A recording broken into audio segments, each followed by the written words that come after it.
Little story. சரவணனின் பேராசை. சரவணனுக்கு பணம் தான் குறி. கஷ்டப்படுபவர்களுக்கு பணம் தேவை என்றால் சரவணனிடம் தான் ஓடி வர வேண்டும். அதுவும் சும்மா ஓடி வந்தால் அவன் பணம் கொடுக்க மாட்டான். பண்ட பாத்திரமோ நகையோ கொண்டு வந்தால் தான் பணம் கொடுப்பான். அதுவும் பாதி விலைக்குத்தான் வாங்குவான். கடவுள் அவன் பக்கம் இருந்து எல்லா மக்களுக்கும் கஷ்டத்தை கொடுத்து அவனுக்கு லாபத்தை வாரி கொடுத்தார். இதெல்லாம் ரொம்ப பாவம்.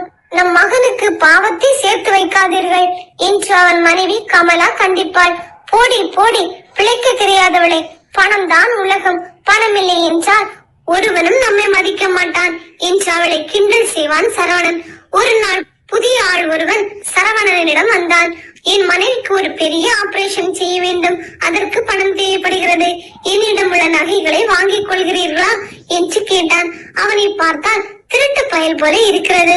ஒரு மூட்டை நகை கொண்டு வந்து கொடுக்கிறான். நிச்சயமாக எங்காவது திருடி கொண்டு வந்திருப்பான். அவனை போக சொல்லுங்கள், வீண் வம்பு வேண்டாம் என்றார். ஆனால் நகையை கண்டதும் பேராசையும் பொங்கியது சரவணனுக்கு. இவ்வளவு நகை எங்கே கிடைக்கும் என்று நினைத்து யோசிக்க மறந்தான்.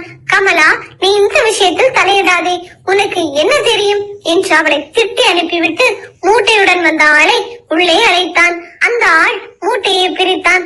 ஏராளமான தங்க நகைகள் மின்னின. மாற்று உரைத்து பார்த்தான் சரவணன். எல்லாமே சுத்த தங்கம். லட்ச ரூபாய்க்கு மேல் பெறும்.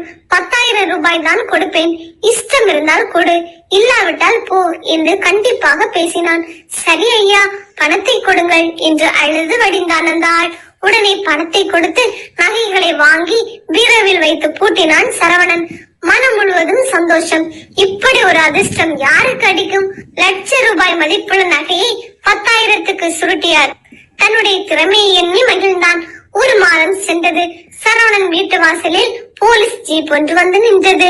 அதில் இருந்து இன்ஸ்பெக்டரும் காவலர்களும் கையில் விலங்கு பூட்டிய ஒருவனோடு கீழே இறங்கினார்கள். கையில் விலங்குடன் காணப்பட்டவன் ஒரு மாதத்திற்கு முன்னால் சரவணனிடம் நகைகளை விற்ற ஆசாமி. சரவணன் பயத்துடன் வாசலுக்கு வந்தான். இவர்தான் என் திருட்டு நகைகளை வாங்கியவர் என்று சரவணனை அடையாளம் காட்டினான் திருடன். அவ்வளவுதான்.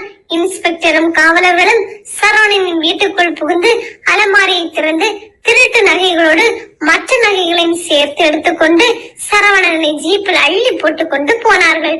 கடவுள் சரவணனுக்கு உதவி செய்வது போல அவனை செழிக்க வைத்து கடைசியில் பழி வாங்கி விட்டார். ஏழைகளின் வயிற்றெரிச்சல் சும்மா விடுமா?